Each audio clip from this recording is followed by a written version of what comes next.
без объявления войны Япония атаковала Россию. Так японский тигр прыгнул. Японцы пытались в той войне предстать перед всем миром не как коварные азиаты. Японцы решили поиграть в благородство. Но временами полностью о самурайском духе рыцарства забывали. Много мин было, вот этих круглых, таких, с шипами. Наши проявили чудную совершенно изобретательность. Мины очень удачно и хитро расставил наш маленький минный заградитель Амур. Возможно, адмирал Тога японский подумал, что мы их заманиваем таким образом. Почему, непонятно, наше командование не препятствует высадке японцев. Японцы предлагали капитулировать, всем сохранить жизнь. Оборона Порт-Артура – удивительное сочетание невероятного самопожертвования, героизма, отчаянной храбрости в конце постыдной сдачи.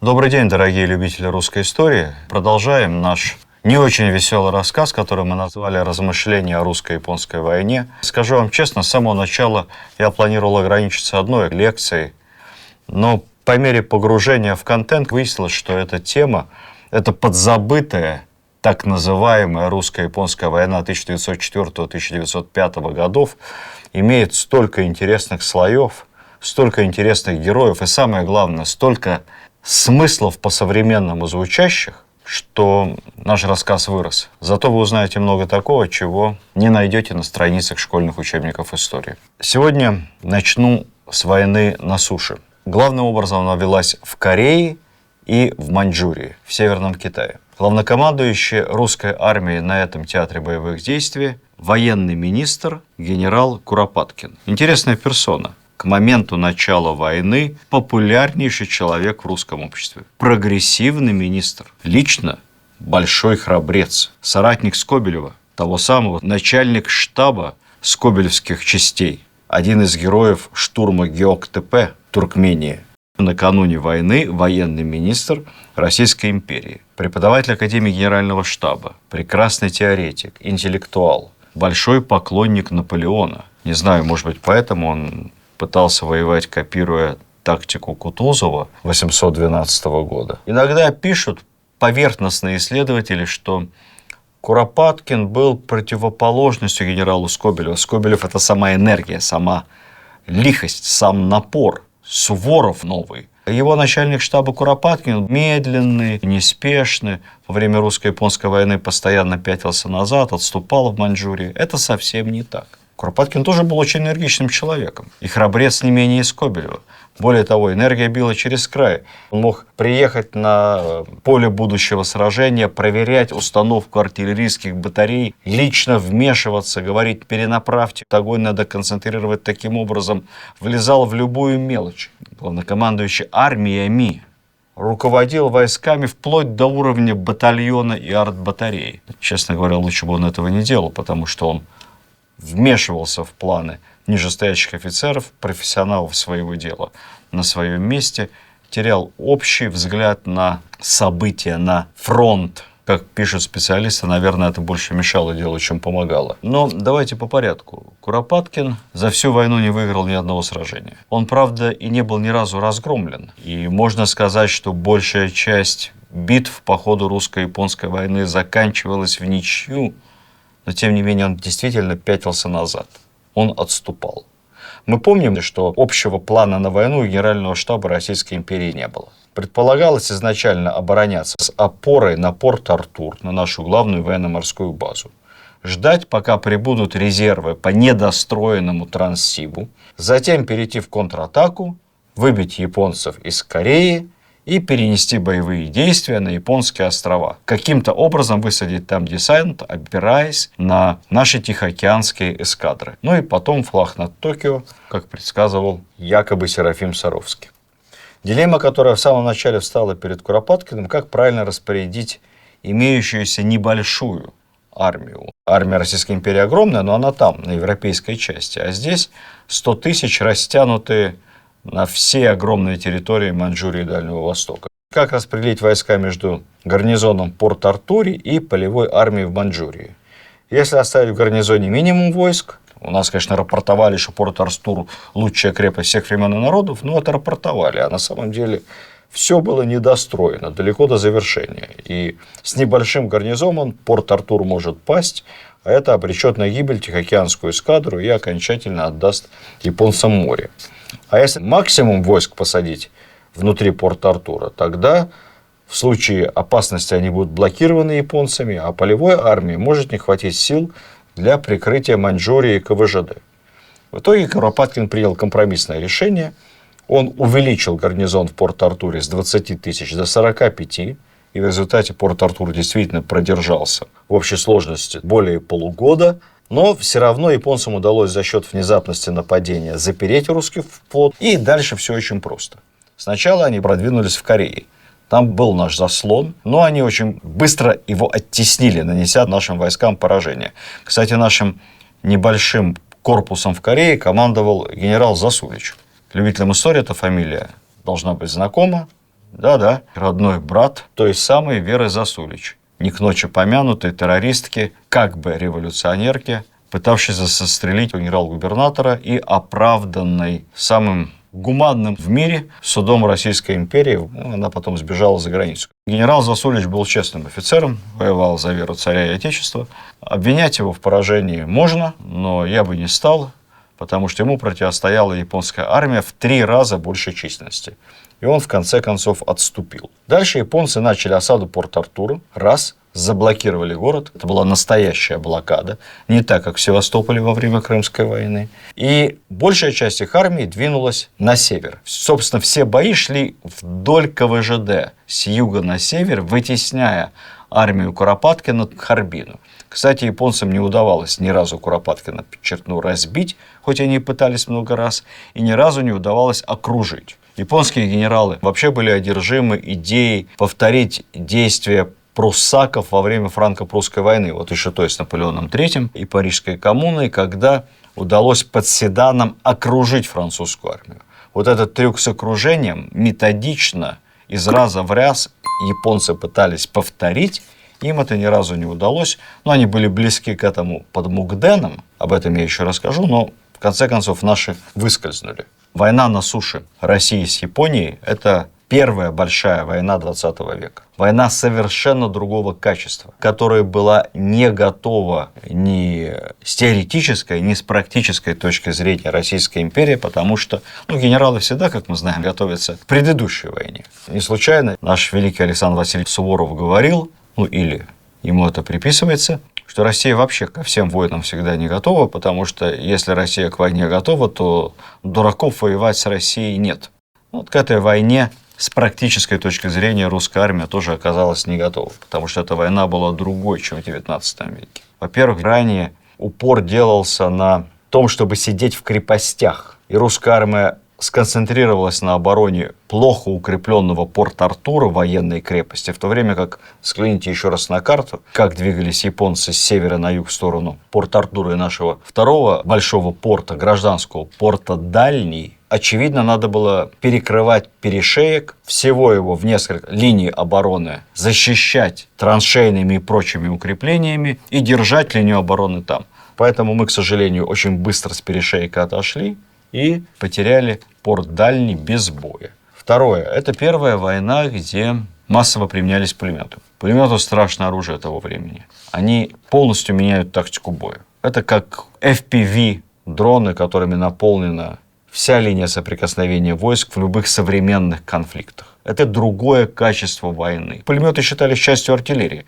Оружие, которое не позволяет атаковать плотными рядами, полностью меняет тактику боя. Я люблю ударяться в грустные воспоминания. Знаете, когда пулеметы были только изобретены и нашли первое применение, вот тогда как раз во время русско-японской войны и потом в Первую мировую, журналисты писали, что все, больших войн больше не будет, потому что любая большая война становится самоубийственной. Невозможно противостоять пулемету. Пулемет – это оружие, которое делает войну бессмысленной. Нет больше ни кавалерийских атак, ни кавалерийской лавы, ни стройных рядов пехоты и колонн, как у Наполеона, которые сметают все на своем пути в штыковом ударе. Нет смысла воевать. К сожалению, все получилось не так. И уже к концу Первой мировой войны было найдено противоядие, средство наступления, которое может решить проблему обороны с помощью пулеметных рот. Это первые бронированные автомобили, танки, а потом, соответственно, удары танковых клиньев. Все это мы увидели во время Второй мировой. Русско-японская – это первая война, где массово применялась защитная форма. Форма хаки. Уже никто не маршировал в рост, никто не старался носить яркую форму. Это война, где еще не было эшелонированной окопно-траншейной обороны, но уже солдатские цепи прятались за брусвером, посмотрите на иллюстрации,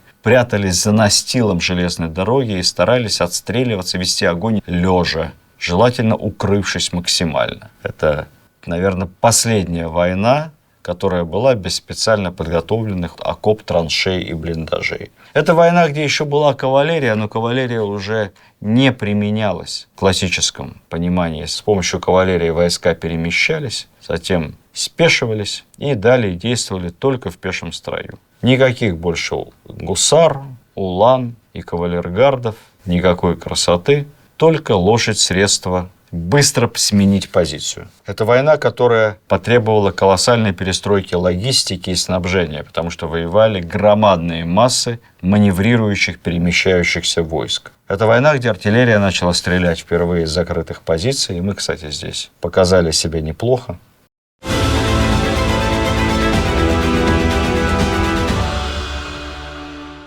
Дорогие друзья, мы переместились в музей военной формы, потому что здесь экспонатов много, в том числе подлинные, такие замечательные манекены, о которых я вам расскажу, изображающие участников русско-японской войны. Нижний чин рядовой 139-го пехотного Маршанского полка в походной форме, как раз во время сухопутной кампании на Дальневосточном фронте. Обращаю внимание, что в начале войны действовала еще форма Александра III, то есть с минимумом пуговиц на крючках. Кители, белые рубахи, когда тепло, без кителя. С этим потом будут проблемы. Фуражка тоже, обращаю внимание, видите, без козырька. Что входило в комплект полного снаряжения рядового пехоты? Ну, помимо винтовки со штыком, обязательно шансовый инструмент, лопатка знаменитая саперная, почти ничего не изменилось с той поры, либо топор. Много специальных патронных сумок. 1, 2, 3, 4. В целом на пехотинца могли нагрузить до 120 патронов для его трехлинейки. Сумка для всякого рода военного снаряжения. Вещмешок, по сути. Фляга обязательно для жидкости. Ну, естественно, скатанная шинель, скатка. И за шинелью, как правило, крепилась еще или плащ-палатка, или специальный отрез ткани с колышками. Колышки держались здесь, чтобы боец мог развернуть в поле походную палатку. Вот это все вместе взятое, вы не поверите, но весило до 30 килограмм. До 30. Я не преувеличиваю, потому что когда образец подобной формы одежды для нижнего чина, правда, гвардии испытал на себе сам император Николай II, он это тщательно записал в дневнике, что в Ливадии взял на себя полное обмундирование, полную выкладку рядового пехотинца и по горам 2 часа марш-бросок. У императора был чуть облегченный комплект, более современный, но весил он 24 килограмма. Поэтому, когда сегодня мы охаем и ахаем, вспоминая, как много носили на себе римские легионеры, то надо понимать, что на самом деле солдат как русской императорской армии, так и советской армии в годы Великой Отечественной нес на себе поклажи ничуть не меньше, чем воины Древнего Рима, а то и поболее. Ну и, наконец, гордость наша, знаменитая трехлинейка, она же Мосинка, по имени ее изобретателя, конструктора Мосина. Оружие, которое состояло на службе с небольшими модификациями нашей армии с конца XIX века и до середины XX. Неприхотливая, идеально точная, очень простая в изготовлении и в эксплуатации. Автомат Калашникова только до автомата Калашникова. Эта Мосинка драгунская, она покороче. а у пехотинца Мосинка пехотная, чуть-чуть подлиннее. Потом в советской армии в годы войны будет принят за образец именно это, с 30-х годов 20 века, драгунский вариант. 5 патронов, вставляются вот сюда сверху обойма, один патрон сразу загоняется в ствол, очень удобно, быстро. И эти собранные, скрепленные скобками, такие мини-патронташи, уже аккуратно сложены в патронных сумках у рядового. Поэтому все очень быстро, высокая скорострельность. Но я один раз стрелял, честно говоря, в жизни из Мосинки, она же трехлинейка, на каких-то сборах. Отдача сильная, но на 200 метров попал с первого выстрела. Я стреляю так себе. Вы не представляете, насколько это невероятно точное орудие. Почему трехлинейка? Потому что калибр ствола равен 3 линиям. Это устаревшая мера длины. Линия – это 1/10 дюйма. 2,54 миллиметра. Соответственно, умножаем на 3. 3 линии – 7,62. Вот он классический калибр винтовки трехлинейки или же револьвера «Наган». Вот она неприхотливая, простая, недорогая, невероятно точная. Оружие наших побед, оружие наших тяжелых сражений, верный спутник русского и советского солдата. Винтовка трехлинейка.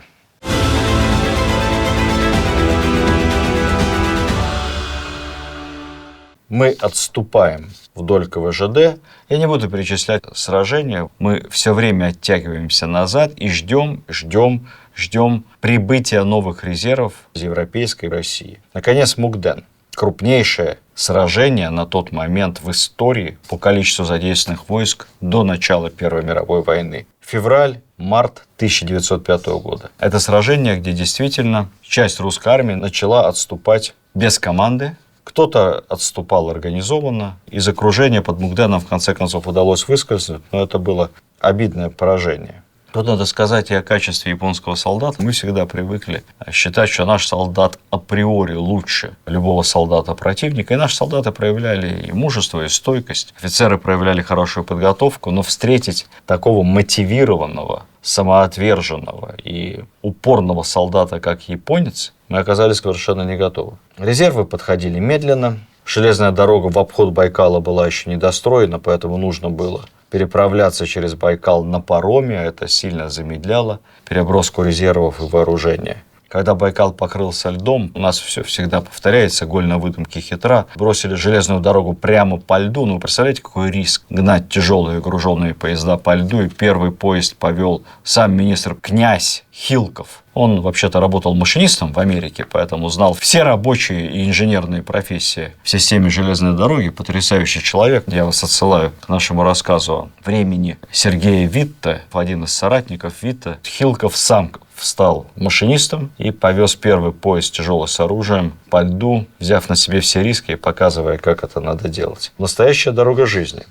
После поражения под Мугденом генерал Куропаткин попросился у Николая II в отставку. Это было принято у офицеров чести того времени, хотя рассчитывал, конечно, что царь ему отставки не даст, даст еще шанс собрать резервы и нанести контрудар японцам. Но неожиданно Николай II отставку принял. Общество ждало побед и надеялись, что за сменой командования эти победы наступят.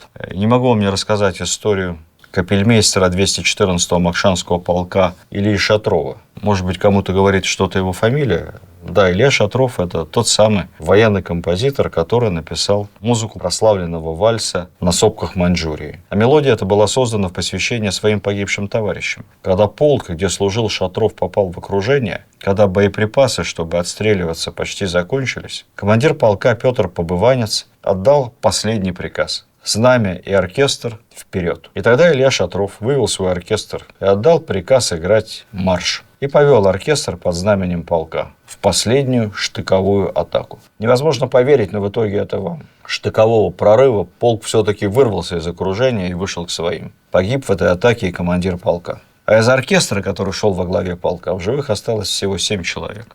Вальс «На сопках Маньчжурии», посвященный этому прорыву, был создан Шатровым без слов. Вариантов текстов потом появилось множество. Каждый из нас помнит эту прекрасную мелодию. Тихо вокруг, ветер туман унес, на сопках Маньчжурии воины спят, и русских не слышат слез. Ночь, тишина, лишь Гаолян шумит. Спите, герои, память о вас Родина-мать хранит. Спите, бойцы, спите спокойным сном, пусть вам приснятся нивы родные, отчий далекий дом. Илье Шатрову и второму прекрасному музыканту Василию Агапкину, автору «Прощания славянки», наверное, самой знаменитой русской военной песни и подлинного гимна героям Первой мировой войны, Российское военно-историческое общество поставило памятник в Тамбове.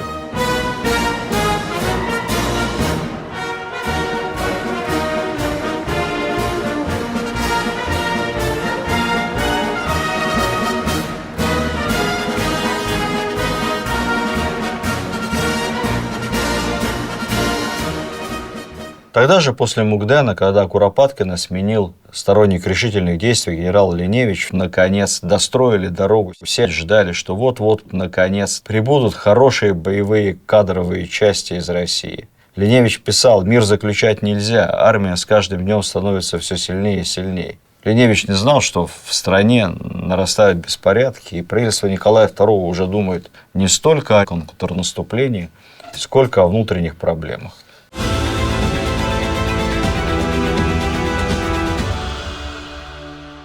Несколько слов о войне на периферии. Самыми уязвимыми позициями России в войне на Дальнем Востоке был остров Сахалин и Камчатка. Сахалин – место каторги.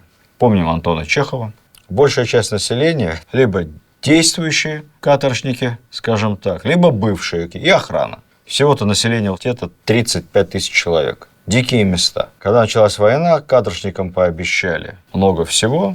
Как у нас не раз бывает в истории, сформировались военные дружины, командирами стали тюремщики. На севере и на юге Сахалина две такие команды каторжных войск, где события, кстати сказать, развивались совершенно по разному сценарию. На севере японцы высадили большой военный десант – 14 тысяч штыков. Им противостояли вооруженные каторжники в количестве 5000, 1 к 3, под командованием военного губернатора острова Сахалин генерала Липунова. Генерал Липунов в бой вступать не стал. Воевать с каторжниками против трехкратно превосходящей профессиональной, прекрасно подготовленной, прекрасно вооруженной японской армии. Он сдался. Как он писал, кавычки, «недостаток медикаментов и перевязочного материала, вследствие этого отсутствия возможности оказания помощи раненым, вынудили меня предложить вашему превосходительству прекратить военные действия из чисто гуманных соображений». Поскольку боев на севере Сахалина никаких и не было, то зачем Липунову понадобились медикаменты, неизвестно. Однако, знаете, легко сегодня судить нам,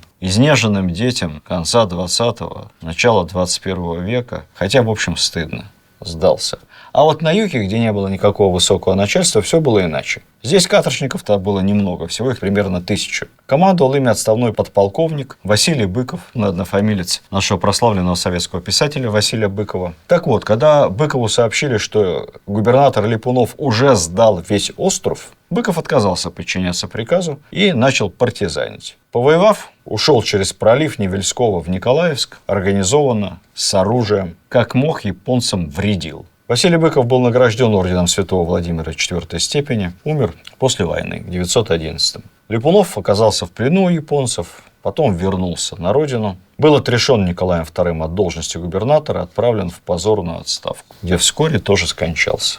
Забегая сильно вперед, скажу, что после освобождения Южного Сахалина в 1945 году в честь Василия Быкова переименовали поселок, который при японцах назывался, запамятовал, неважно, как он назывался при японцах, никогда больше так называться не будет. Сейчас это поселок Быков Долинского района Сахалинской области. В знак признания перед теми, кто не сдался. Спите, герои, память о вас Родина-мать хранит.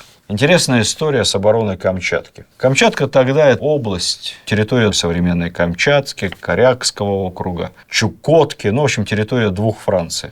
Население ничтожно, ну, наверное, 1007. Толком кто его там считал, а самой столицы Петропавловска меньше 1000 жителей. Стали собирать ополчение с началом войны. Ну, собрали человек 500. Все казаки, охотники, люди свободные. Генерала командовать камчатским ополчением не нашлось, поэтому пришлось подчиниться местному уездному начальнику по совместительству военкому, в обязанности которого входило следить за запасами на складе на случай мобилизации, ну а если вдруг война, принимать призывников, экипировать и куда-то там отправлять на континент. Однако местный начальник Камчатки, он же военком Петропавловского уезда, звали его Антон Сильницкий. Вообще-то был известен как журналист, потому что работал когда-то главным редактором газеты «Приамурские ведомости». И, собственно, его больше-то и знали как журналиста. Оказался парнем непростым. Посмотрите на фотографии, ну, конечно, совсем не парень, а такой настоящий русский типаж. Ну, в общем, дальше сюжет развивался как в кино.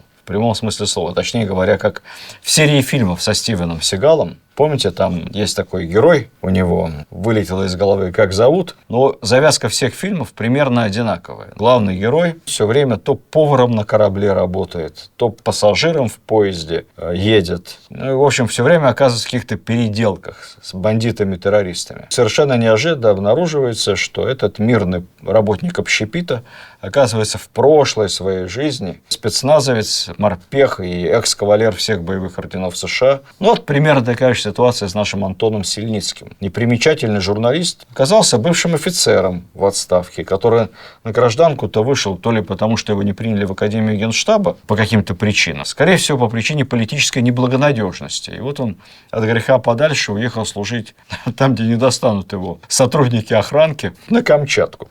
И вот этот вот экс-офицер оказался настоящим героем спецназа. Когда японцы стали засылать на Камчатку десанты, то в одном, то в другом месте даже привезли пограничные столбы с информацией, что все, мол, Камчатка принадлежит Японии, то выяснилось, что местные готовы к отпору. Разбитые на небольшие полупартизанские отряды ополчения под командованием Антона Сильницкого ставило засады, атаковала японские шхуны, шхуны сжигала. Наши охотники, казаки, спецназовцы появлялись как из-под земли. Японцы заходили в пустые поселки, и бах, дальше как в кино. Наши выскакивают, пленных не берут. Успешно уничтожали один японский десант за другим. Вот тут, к сожалению, повод задуматься о таком системном кризисе в Российской империи, потому что в этой истории с Камчатской обороной просто как в капле воды отражается какая-то, знаете, гниль, что ли, которая накопилась в нашем обществе к началу 20 века. И в ней можно увидеть больше, чем в море многотомных исторических трудов. А дело в том, что местное камчатское духовенство и какая-то часть торговцев, которые, видимо, имели зуб на этого Сильницкого, страшно боялись, что японцы пришлют большую армию, как на Сахалин, и в отместку за сопротивление просто все сожгут, а самое главное, разорят их бизнес. Так вот, они сами изгнали Сильницкого, более того, устроили над ним судилище, объявили этого человека сумасшедшим. Ну как, разве может психически здоровый человек с парой сотен партизан-охотников с такими малыми силами сопротивляться японской сверхдержаве? Это же так не бывает. Чацкий какой-то, нет, надо сдаваться. Вызвали уполномоченного с континента. Он поддержал это решение. Сильницкого выслали на материк. Он добрался аж до Иркутска, провели медобследование, выдали справку, что он психически совершенно здоров. Но возвращаться Сильницкому было уже некуда, потому что камчатским миротворцам и любителям жестов доброй воли был преподан жестокий урок. Вскоре после высылки Сильницкого действительно 2 японских корабля с большим десантом зашли в Петропавловск. А противопостоять им уже было некому. Они захватили всю городскую казну, архив, разграбили и сожгли весь город. Но, правда, все-таки, видимо, побоялись партизан и довольно быстро убрались восвояси. Ну, когда эта история стала известна в Санкт-Петербурге, конечно, правда восторжествовала, Сильницкого наградили орденом. Кому интересно, почитайте об этом. Интересно пишет Валентин Пикуль в романе «Богатство». Вот такая поучительная история, как на обочине большой войны горстка в хорошем смысле сумасшедших русских отстояла для России территорию размером этак с Италию. В итоге в Портсмуте Японцы требовали с нас весь Сахалин, а вот о Камчатке даже не заикались.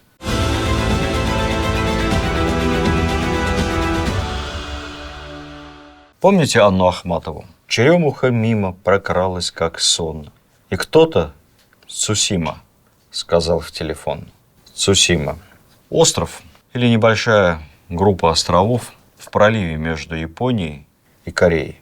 Цусима – это черный день русского флота, 14-15 мая. Это был день коронации Николая II, государственный праздник. Поэтому на палубах кораблей наши офицеры стояли в парадной форме. Цусима так называется отличный роман Алексея Силыча Новикова «Прибоя». «Прибой» – это псевдоним. Очевидцы, участника этого сражения. Он служил на броненосце «Орел», который после Цусимы оказался в плену, так что Новиков побывал еще после сражения и в плену. Кто не читал, почитайте. Наши силы – 2-я Тихоокеанская эскадра.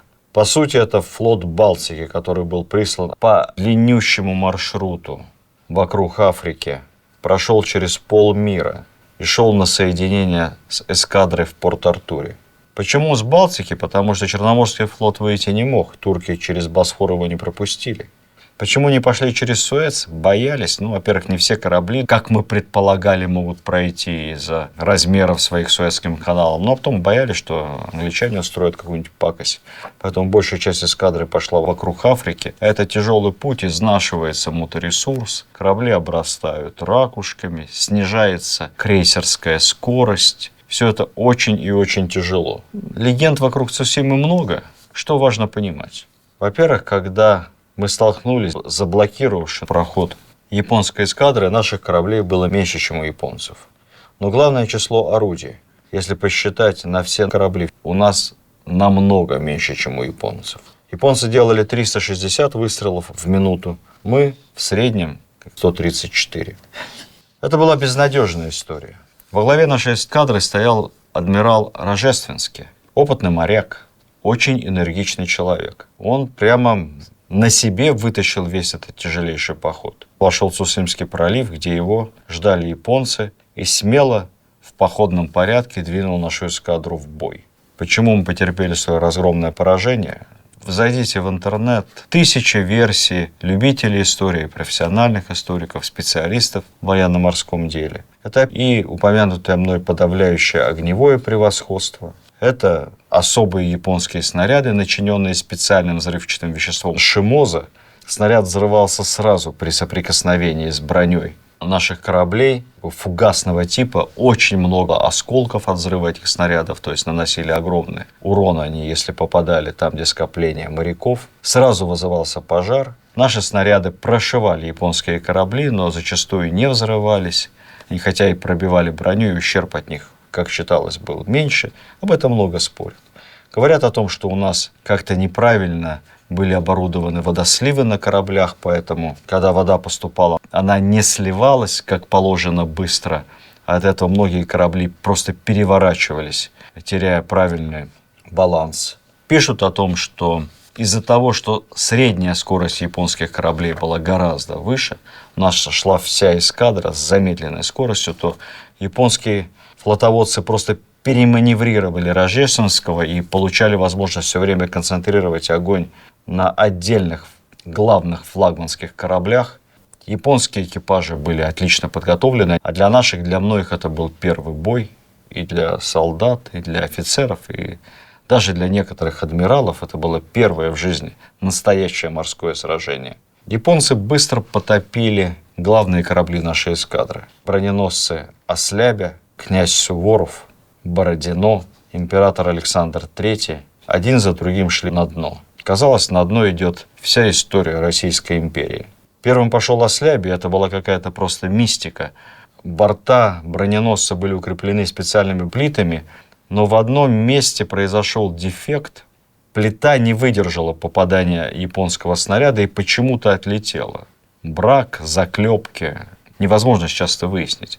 Тогда не было такой точной стрельбы, как сейчас. В корабль-то попадал, наверное, один снаряд из нескольких десятков выпущенных. А здесь, в то самое место, где отлетела одна плита, подряд тут же попадает второй японский снаряд. Вот в этот маленький квадратик на борту корабля.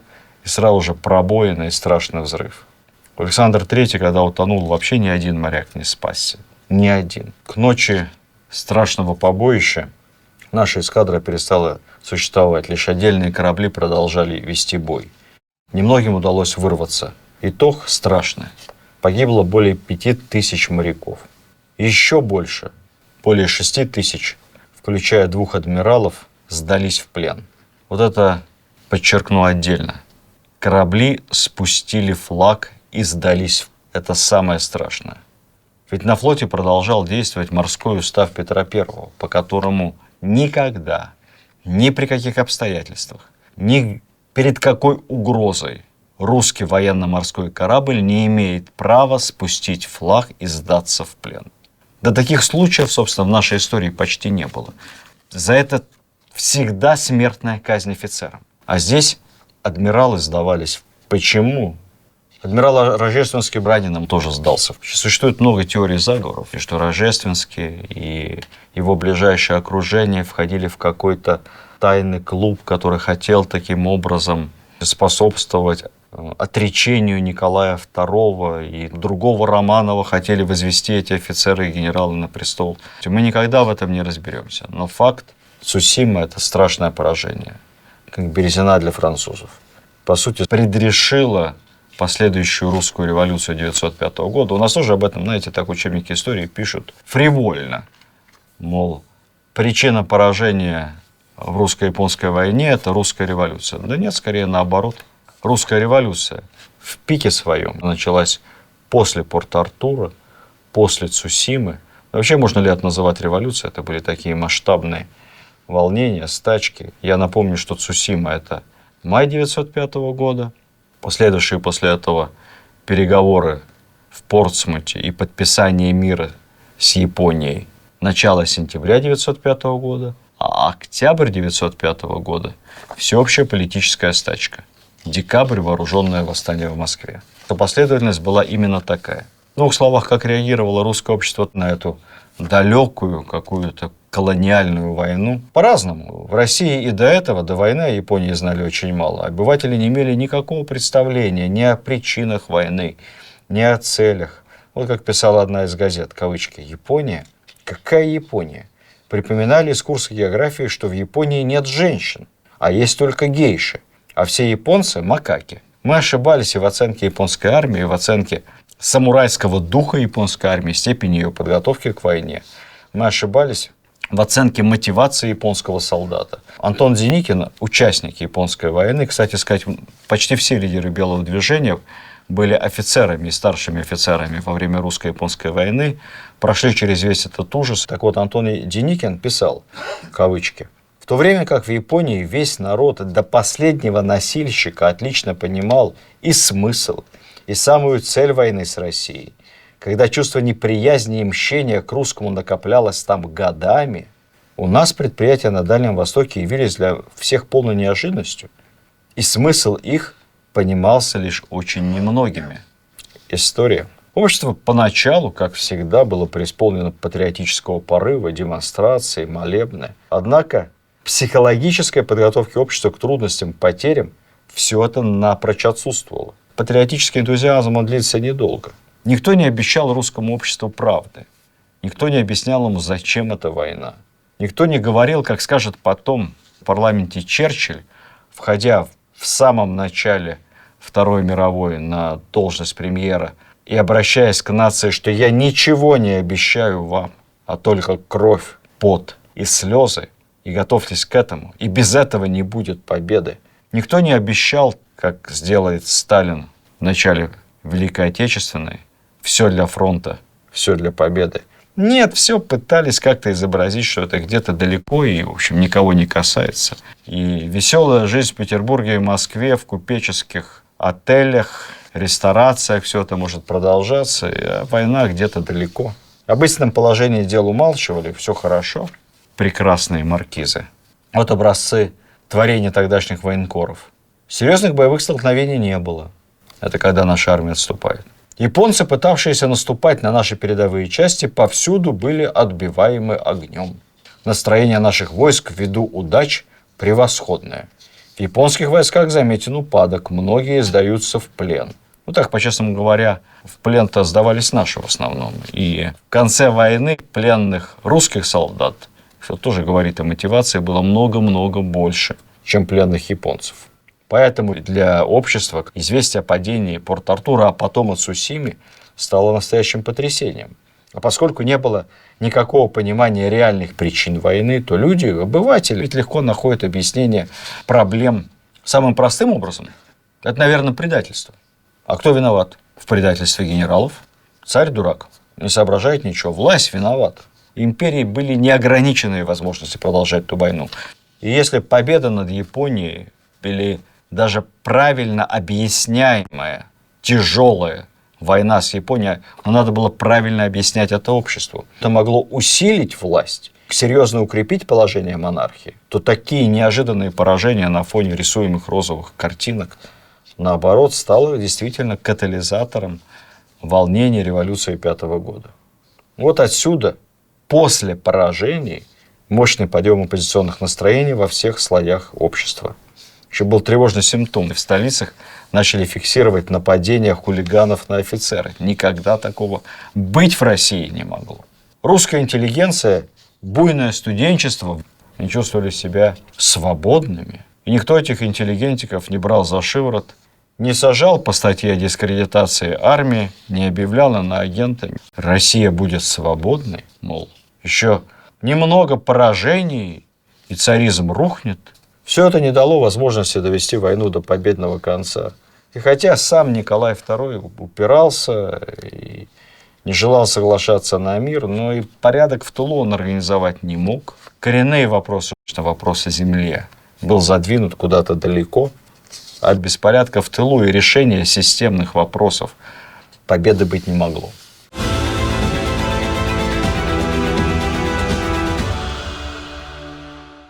Пару слов о памяти. Есть памятники героям русско-японской. Самый известный к адмиралу Макарову у морского собора в Кронштадте. Образец настоящего, редкого для нашей монументалистики модерна. Адмирал запечатлен в момент, когда из-под его ног вырывается морская волна в виде японского дракона. На монументе стихи: «Твой гроб, броненосец, могила твоя, холодная глубь океана. И верных матросов, родная семья, твоя вековая охрана». Спустя несколько лет после войны в Порт-Артуре будет открыт 8-метровый мраморный крест его героическим защитникам. Вечная память доблестным защитникам Порт-Артура, жизнь свою положившим за веру царя и отечества. Там же военное кладбище наших матросов и офицеров. Кстати, японцы за этим кладбищем ухаживали. Совсем недавно, в 2007-м, в Шотландии откроется небольшой мемориал крейсеру «Варяг». На наши, конечно, деньги не английские. Установлен он на том самом месте, напротив которого в море затонул «Варяг». Да, именно там. Дело в том, что японцы подняли наш затопленный «Варяг», и он служил в их флоте в качестве учебного судна. Потом уже во время Первой мировой Россия выкупила его и отправила в Англию на ремонт. Наверное, надеялись переоснастить, использовать, дать кораблю вторую жизнь, но не получилось. Пока корабль ремонтировался, у нас произошла революция. Англичане, понимая, что возвращать Красной России корабль не стоит, его продали в Германию. Во время транспортировки корабль сел на мель как раз возле берегов Шотландии и затонул. Наверное, такая была несчастливая судьба у «Варяга». Все-таки пойти на дно. Судьба «Варяга», судьба империи. И сегодня сохранился один и единственный корабль, который принимал участие в Цусимском сражении. Воевал героически. Во время Цусимского боя на нем 6 раз осколками тех самых разрывных снарядов Шимоза был сбит флаг. И каждый раз моряки поднимали флаг снова. Он чудом уклонился от десятка торпед. Крейсер вырвался из японского окружения, весь изрешеченный, смог уйти в Манилу. Тогда Филиппины были под американцами, американская колония, и власти США потребовали, чтобы он немедленно покинул порт. Чинить его отказались.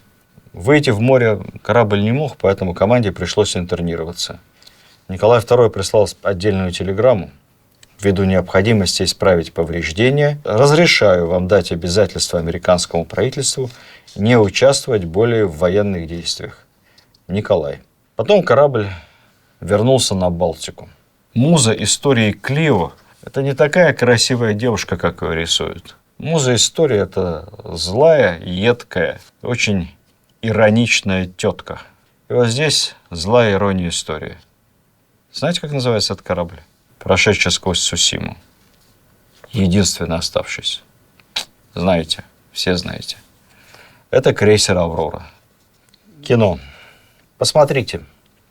Старый советский фильм «Варяг» 1946 года. Как и все историческое сталинское кино, мощно, монументально. Кстати, снимался в этом кино тот самый крейсер «Аврора». Японский фильм интересный, 80-го года, «Высота 203». Высота 203 – это та самая смертельная высота, сопка, штурмуя которую японцы положили десятки тысяч своих солдат, и взятие которой предопределило сдачу Порт-Артура. Не поверите, советско-северокорейский фильм 90-го года «Берег спасения». 5 моряков с погибшего крейсера дают бой японцам на корейском берегу вместе с сочувствующими им корейскими крестьянами. Ну и, наконец, все хочу посмотреть, руки не доходят, времени нет. Фильм по роману Пикуля об обороне Камчатки. О том самом русском Стивене Сигале. Фильм 2004 года «Богатство». Посмотрите, поделитесь в комментариях.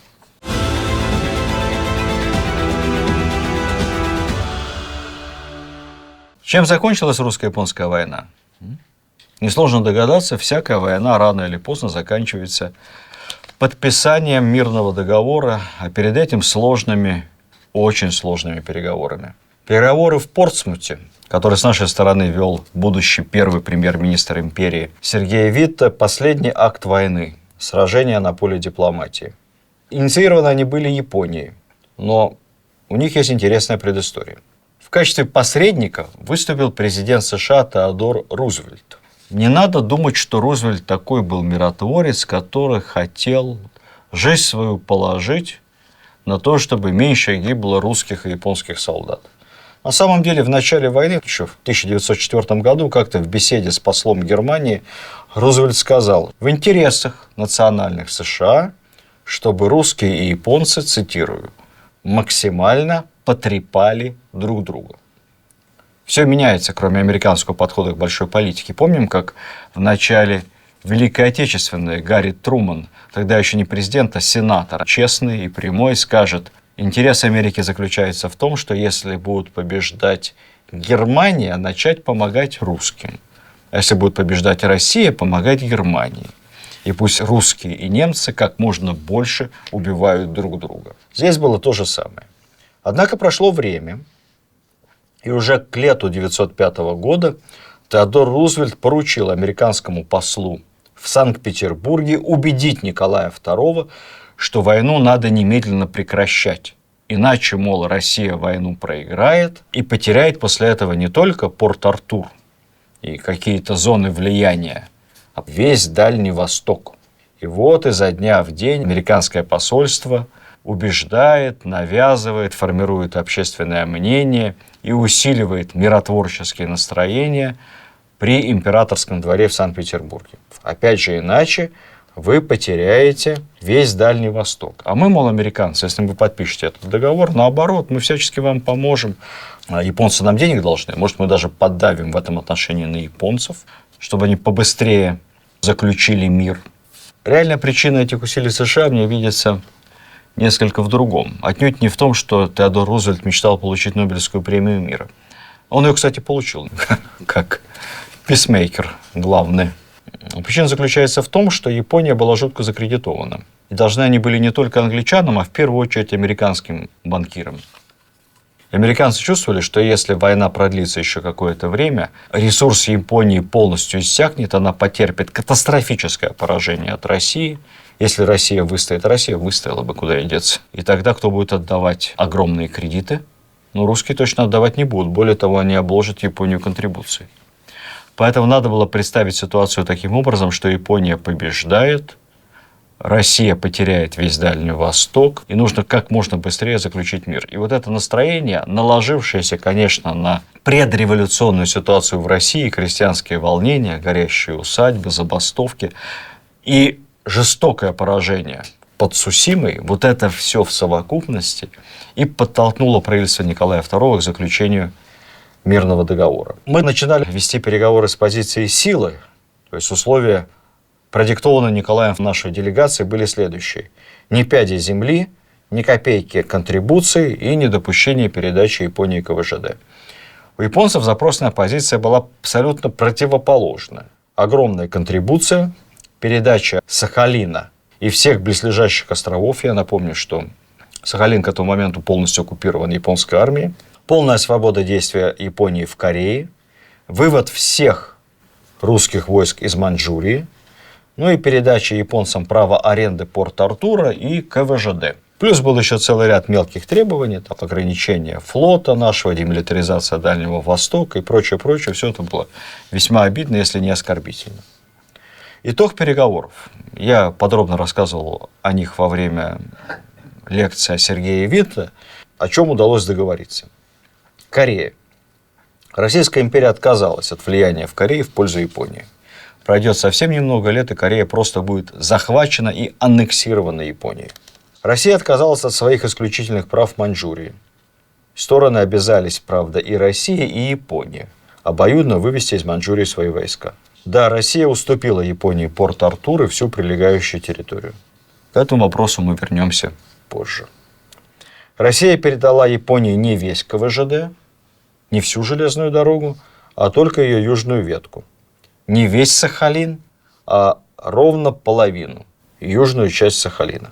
Ну и плюс от контрибуции мы увернулись, зато права ловить рыбу вдоль берегов Дальнего Востока Япония получила. Это был хороший дипломатический ход со стороны Сергея Витте, чтобы снять тему контрибуции, мол, заработайте денег сами. Мы вас пускаем в наши территориальные воды, ловите рыбу, это главная еда для японцев.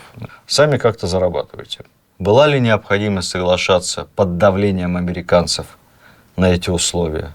Были ли выторгованные условия мирного договора успехом или провалом Сергея Витте?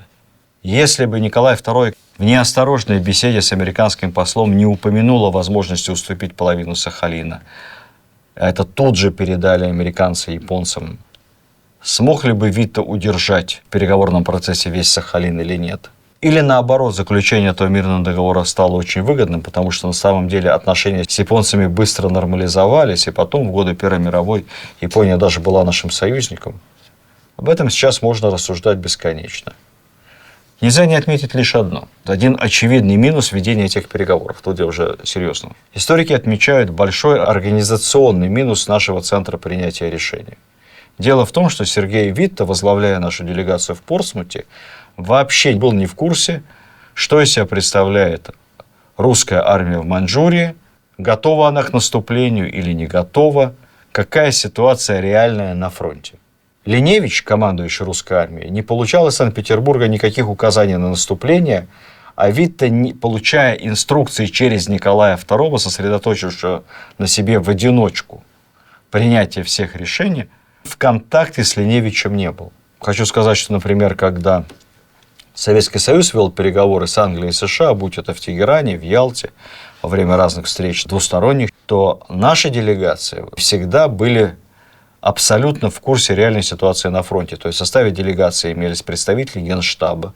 И, конечно, Сталин, возглавляя делегацию, обладал абсолютной информацией, что происходит на фронте. Соответственно, наша позиция оперативно и точно могла измениться в соответствии с реальной ситуацией на земле.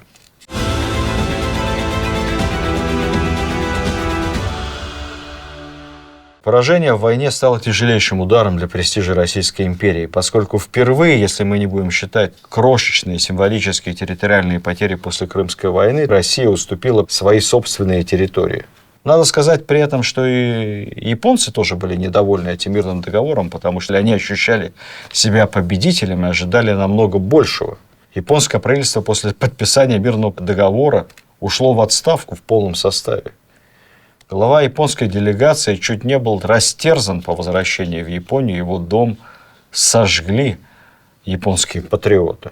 Ну, а США и Британия получили с японцев назад все деньги, выжили Японию как лимон, моментально прекратили финансирование обещанное, никакого плана Маршалла не было. Поэтому дружить с американцами Япония после этого не стала. Мирный договор был подписан в первых числах сентября 1905 года, и не пройдет и недели, как крупнейший японский крейсер «Микаса» вдруг на рейде неожиданно взорвется и пойдет ко дну. Что-то там не так с этими снарядами Шимоза. Еще одна ироничная улыбка старушки Клио. Почему этот крейсер не взорвался несколькими месяцами раньше? Перед Цусимой, например. Что символизировал его взрыв сразу после подписания Портсмутского мира? Японцы в целом старались казаться благородными азиатскими джентльменами, поэтому прилично относились к нашим раненым, пленным, оказывали медицинскую помощь, офицеров отпускали под честное слово. Можно бесконечно рассуждать в формате сослагательного наклонения, а что бы было если? Что бы было, если крейсер «Варяг» не вышел в самоубийственный рейд из Порт-Артура? Что бы было, если Транссиб был построен на год раньше, и мы смогли бы быстрее перебрасывать резервы в тот самый напряженный момент к Куропаткину? А что бы было, если Минфин не жадничал, а профинансировал строительство нескольких броненосцев на пару лет раньше, и они бы были введены в строй до начала русско-японской войны, и их успели бы перевести на Тихоокеанский театр военных действий? Или снаряды, которые мы делали, были бы чуть иными? А может быть, России не стоило платить контрибуцию за Китай в том поражении в войне с Японией, и у японцев было бы меньше денег на создание своего флота? А может быть, в конце концов, случайный снаряд не попал бы в щель капитанской рубки адмирала Витгофта, и тогда не было бы этого страшного взрыва, и наша эскадра вырвалась бы из Порт-Артура, и не было бы никакой Цусимы? А что, если бы адмирал Бакаров не проявил странную то ли забывчивость, то ли невнимательность, и все-таки выслал бы перед собой тральщики, и броненосец Петропавловск не взлетел бы на воздух популярным адмиралом? А может быть, стоило бы не оставлять дальних японцев, не было бы прекрасно оборудованного порта, где можно было бы саживать десант и таким образом бесконечно подпитывать войска, которые осаждали Порт-Артур. Не было гвоздя, подкова пропала. Не было подковы, лошадь захромала. Лошадь захромала, командир убит, конница разбита, армия бежит. Враг вступает в город, пленных не щадя, от того, что в кузнице не было гвоздя. В гвозде ли дело? В мелочи. В случайном попадании снаряда в то место, где отлетела бронеплита. Или сгнила вся система. Или всю систему управления армией, управления империей давным-давно нужно было модернизировать. А мы все цеплялись за старину и за времена Алексея Михайловича. Вопрос, на который попробуйте ответить сами для себя. После войны пройдет несколько лет, Россия и Япония подпишут соглашение по Китаю.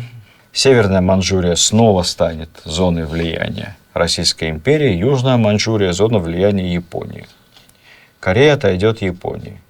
Проект Желтороссия даже возродится, и у нас снова появится надежда на расширение на Востоке, и снова заработает на полную мощность КВЖД, но тут случится другая война, в которую снова влезет не готовая, как всегда, Российская империя.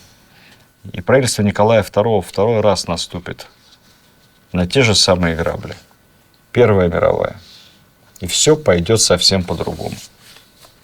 На этом я хотел бы поставить точку, поскольку все, что мог, вам про русско-японскую войну рассказал. Дальше, если мы будем ударяться в детали, разговор затянется на долгие часы, вам это наскучит, и вы перестанете смотреть рассказы из русской истории. Но я не могу не сделать один эпилог. Есть хороший фильм, 7 Оскаров, старый, 1958 года, называется «Мост через реку Квай».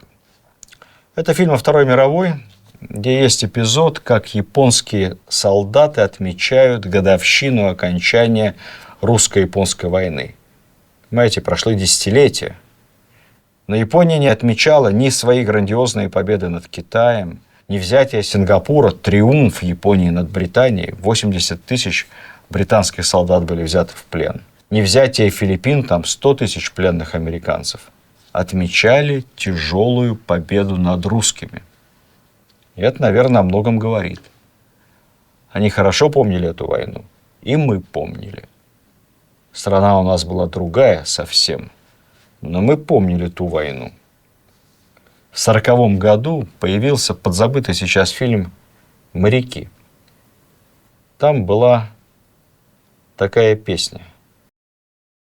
Они вспоминают Цусиму, напрасную храбрость свою, и небо отчизны любимой, и гибель в неравном бою. И шумом морского прибоя они говорят морякам: готовьтесь к великому бою за нас. Отомстите врагам. Они вспоминают Цусиму, напрасную храбрость свою, и небо отчизны любимой, и гибель в неравном бою. И шумом морского прибоя они говорят морякам: готовьтесь к великому бою, за нас отомстите врагам. Это 1940 год. И мы отомстили. Через 5 лет советский флаг взвился над Порт-Артуром. Наши моряки восстановили и заброшенные уже японцами могилы за годы Второй мировой, и крест православный поставили в Чемульпу. И Южный Сахалин, и Курильские острова навсегда возвратились в родную гавань. Тогда, в 1945-м, вальс на сопках Маньчжурии стали часто исполнять по советскому радио.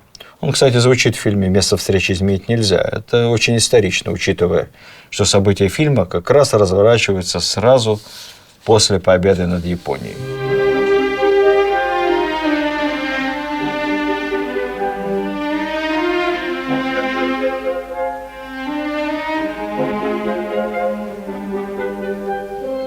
И сегодня, когда историк слышит словосочетание «главнокомандующий русской армией на Дальнем Востоке», то автоматически мы представляем себе не неудачников, адмирала Алексеева или генерала Куропаткина. Мы сразу представляем совершенно другой образ русского главнокомандующего на Дальнем Востоке. Это образ маршала Василевского, войска которого всего за несколько недель сокрушили японскую армию в Маньчжурии, проведя самую эффективную в истории человечества, во всей военной истории по соотношению скорость, время, соотношение потерь и результата военную операцию. Вот памятник Василевскому, который военно-историческое общество установило прямо перед зданием Министерства обороны России на Фрунзенской набережной. Посмотрите, маршал Василевский изображен в поезде. Горит зеленая лампа, перед ним карты Японии. Он, накинув на плечи шинель, рассматривает карты будущего Дальневосточного театра военных действий. Он едет с германского фронта на новый, на японский. 2 сентября 1945 года прозвучит обращение Сталина к народу. Слушайтесь в каждое слово. Кавычки. Поражение русских войск в период русско-японской войны оставило в сознании народа тяжелые воспоминания. Оно легло на нашу страну черным пятном. Наш народ верил и ждал, что наступит день, когда Япония будет разбита.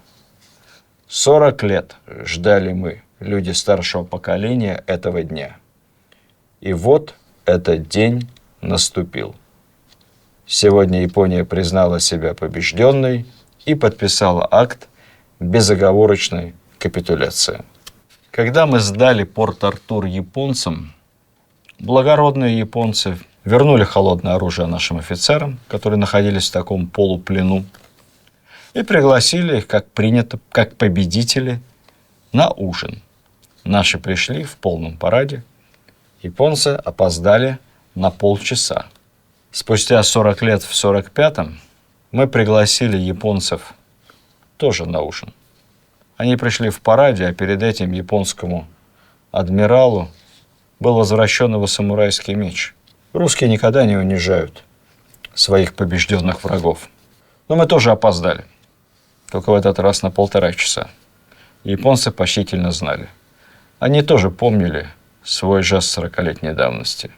Интернет сегодня забит разными афоризмами, яркими высказываниями великих людей. Я люблю пошутить, и в этой шутке есть большая доля истины, что афоризм – это яркая, красивая фраза, сказанная кем-то из великих после его смерти. Действительно, многое приписывается потом.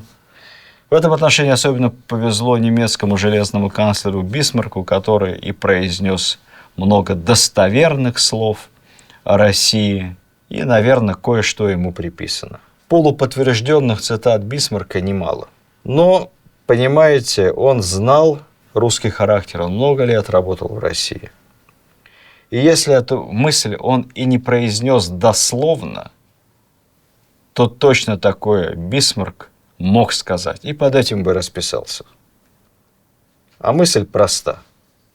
Никогда не пытайтесь что-то украсть у русских, потому что рано или поздно русские почувствуют обман, и они всегда приходят за своим. И это тоже урок. Это тоже урок русско-японской войны и потом советско-японской. Это урок не только для нас. Спасибо вам за любовь к русской истории. До следующих встреч.